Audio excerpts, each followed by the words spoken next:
자, 오늘도 이 구두로 왔습니다. 자, 이번 영상의 주제는 이사 후에 분리불안이 생기는 반려견의 행동 증상에 대해서 이야기를 해보려고 합니다. 기존에 살던 곳에서는 반려견이 분리불안이 없다가 이사를 하게 된 후에 갑자기 분리불안이 생기는 그런 반려견들이 되게 많습니다. 이런 친구들의 경우에는 크게 세 가지의 원인을 생각해 볼 수 있는데, 첫 번째는 이전에 살던 곳보다 지금 새롭게 이사 온 곳에서 접하는 외부 자극이 더 강할 때, 외부에서 전해지는 자극들이 많을 때 더 큰 불안을 느끼게 될 수 있어요. 방음이 잘 안 된다든지, 새롭게 이사한 집 주변이 특히 좀 소음이 많은 환경이라든지, 그런 것들이 원인이 되어서 원래 없던 분리불안이 나타날 수 있습니다. 그리고 두 번째는 반려견의 공간 적응력이 부족할 때 나타날 수 있어요. 이 공간 적응력, 반려견이 어떠한 공간에서 얼마나 빠르게 적응해서 그곳에서 안정감을 가질 수 있는 상태인가. 공간 적응력이 낮은 반려견들은 당연히 새로운 공간, 낯선 공간에 이사를 했을 때 빠르게 그 공간을 적응해내지 못하기 때문에 분리불안 증상이 나타날 수 있는 거죠.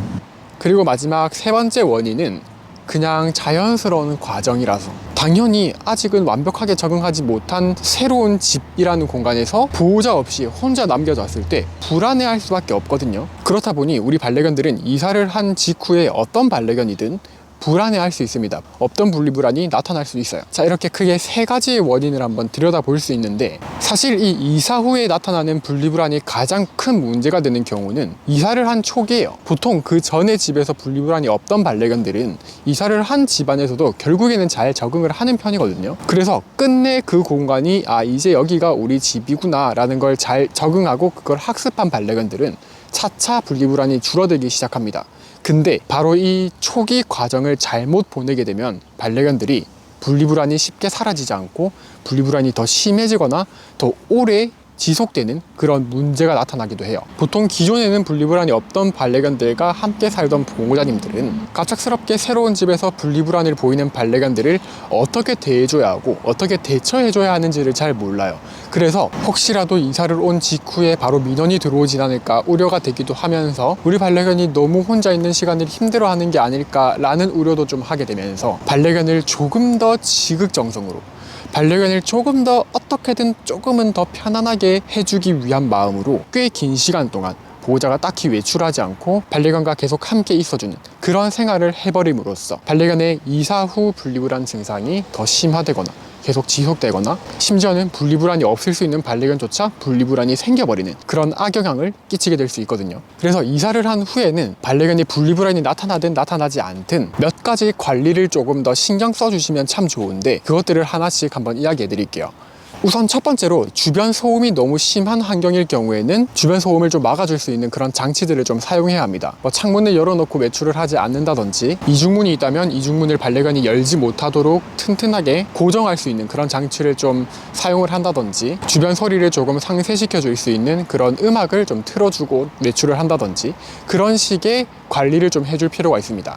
그리고 두 번째로 신경 써줘야 할 건, 어찌됐든 반려견이 새로운 공간을 빠르게 적응하도록 유도를 해줄 필요가 있거든요. 반려견이 빠르게 새로운 공간을 적응하고 빠르게 이곳이 이제 우리의 보금자리구나 라는 걸 이해시켜주기 위해서는 산책을 자주 나가줘야 해요. 이게 무슨 뜻이냐면, 외출을 했다가 항상 다시 여기로 돌아온다 라는 걸 빠르게 짧은 시간 안에 자주 경험시켜주는 것이 굉장히 도움이 되거든요. 그래서 이사를 한 첫 일주일 정도는 가능한 산책을 자주 나가주는 거예요. 특히 이사를 한 첫날에는 짐을 풀고 이런 것도 조금 하셔야 하겠지만, 틈틈이 최대한 자주 짧게 여러 번의 산책을 나가주고, 집 주변 중에서도 매번 새롭고 다양한 곳을 처음 나갈 때는 저쪽 방향으로, 두 번째로 나갈 때는 또 다른 방향으로, 세 번째로 나갈 때는 또 다른 방향으로, 이런 식으로 집 주변을 탐색하게 도와주면서 매번 새로운 곳을 갔다가 항상 돌아오는 곳은 이 집이 되도록 이런 산책 패턴을 좀 만들어 주시는 게 좋습니다. 적어도 이사를 한 첫 일주일 정도는 이런 식으로 산책을 해주시는 걸 정말 추천해 드려요.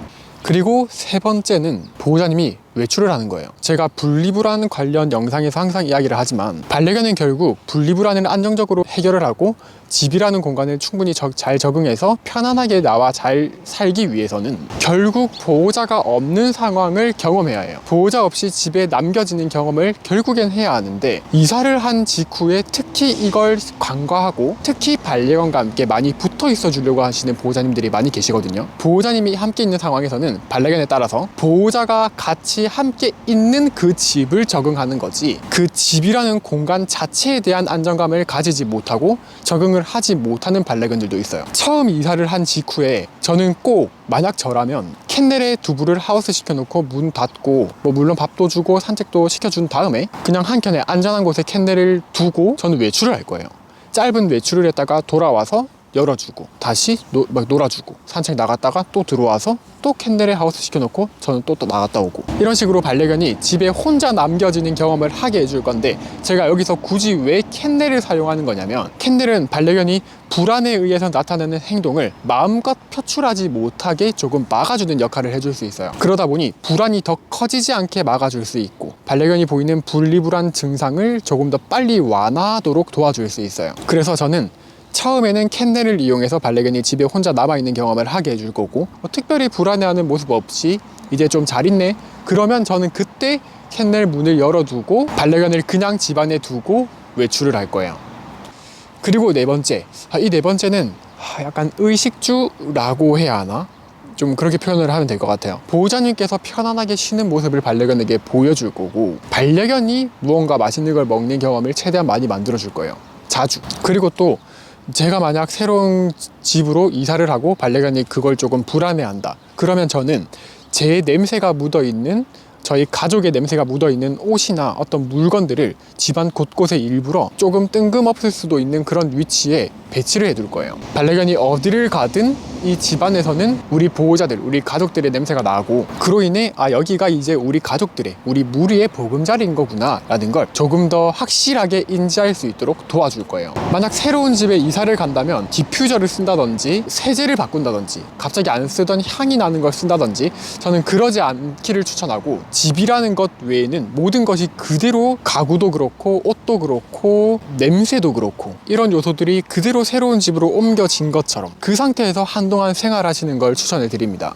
그리고 마지막 다섯 번째는 집 안을 굳이 돌아다니는 경험을 만들어 줄 필요가 있어요. 사실 뭐 집안이 좀 좁거나 뭐 원룸이거나 특별히 돌아다닐 집안 구조가 없다라고 한다면 굳이 할 필요는 없지만 뭐 방이 좀 몇 개 있고 뭐 베란다도 있고 뭐 다용도실도 있고 뭐 화장실도 좀 몇 개가 있고 뭐 부엌도 따로 확실히 공간이 구분돼 있고 그런 집안 구조라면 반려견과 함께 리드줄을 하고 목줄을 채우고 하네스를 채우고 집안 산책을 해도 좋고 아니면 집안 구석구석에 추르 같은 거 있죠. 고양이가 먹는 간식 추르 그런 것들처럼 간식을 좀 묽게 뭔가 갈아서 만든다든지 아니면 실제로 강아지 추리를 좀 구매를 해서 저는 그런 것들을 구석진 집안 곳곳에 발라줄 거예요. 그래서 반려견이 집안 곳곳을 돌아다니며 기분 좋은 경험을 하도록 좀 도와줄 거예요. 하루만 하는 게 아니라 이것도 처음 한 이사를 한 일주일 정도는 이런 식으로 적응을 하도록 좀 도와줄 거예요. 사실 더 좋은 방법은 제가 포스트잇 터치 교육이라는 걸 영상에 올린 적이 있어요. 포스트잇을 어딘가에 붙여놓으면 반려견이 그걸 터치를 하면 간식을 주는